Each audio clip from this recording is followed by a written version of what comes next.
रामचरितमानस सारस्वतिक अयोध्या कांड।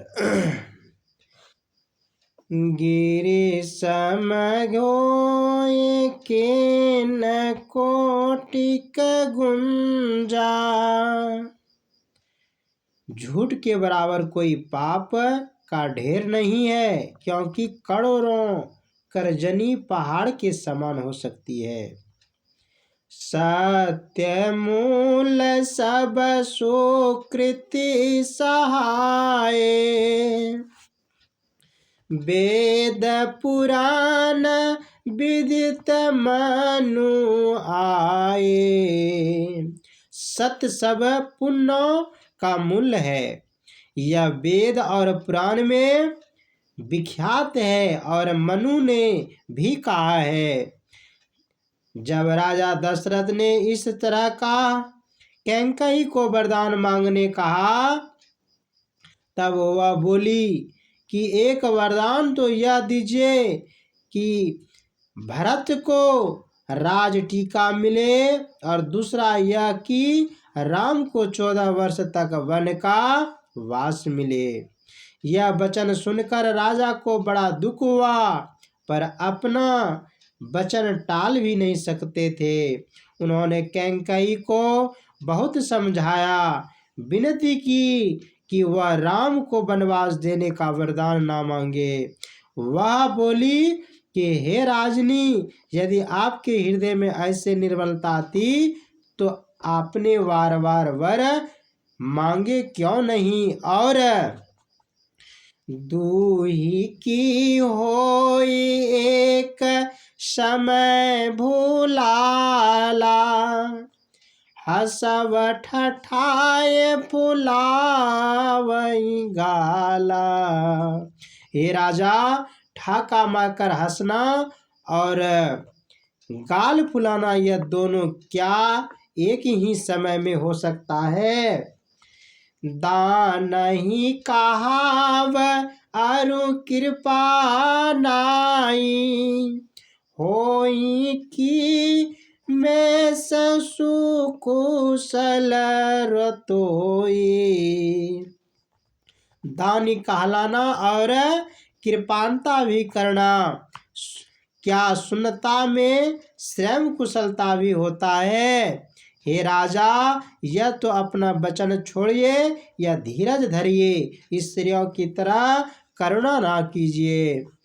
तनु तनय तनय धाम धर धरनी, सत्य संद कहे तृण सब वरनी। शरीर स्त्री बेटा, घर धर और धरती, राज सत्य प्रतिज्ञा सच पुरुष के लिए तीर्ण तुल्य कहे गए हैं। कैकेयी के इन मर्म भरे वचनों को सुनकर राजा ने उसे फिर बहुत कुछ सत्य विचार कहकर समझाया और अंत में कहा है, हे अभागी, गाय मरने में तुझे दुख नहीं होता, फिर अंत में तू पछताएगी। दूसरे दिन राम जी को जब यह समाचार ज्ञात हुआ तो वे पिता के सम्मुख उपस्थित हुए। पिता को मूर्छित अवस्था में देख कैकेयी से इसका कारण पूछा। उसने वरदान की बात का सुनाई। श्री राम जी बन जाने की तैयारी हो माता कैकेयी से बोले, सुनहु जननी सोई सुत बड़ भागे, जो पितु मातु बचन अनुरागी। यह माता सुनिए, वह बेटा बड़भागी है जो माता पिता के वचन पालन में रत है। तनय मातु पिता ते सनहारा,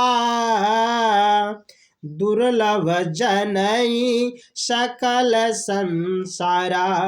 हे माता, माता पिता को संतुष्ट करने वाला बेटा संपूर्ण संसार में दुर्बल है। मूर्छा दूर करने होने पर राजा राम जी को दरबार अपने हृदय से लगाने लगे। श्री राम जी पिता को प्रेम बस जानकर बोले, पिताजी, छोटी सी बात के लिए अपने बड़ा दुख पाया। किसी ने मुझे पहले यह बात सुनाई, जानिए अब मैंने माता से सब बातें पूछकर जान ली। इससे मेरा शरीर ठंडा हुआ। आप चित्त से प्रसन्न होकर आज्ञा दीजिए। हे पिताजी, प्रेम से बोलिए रामचंद्र भगवान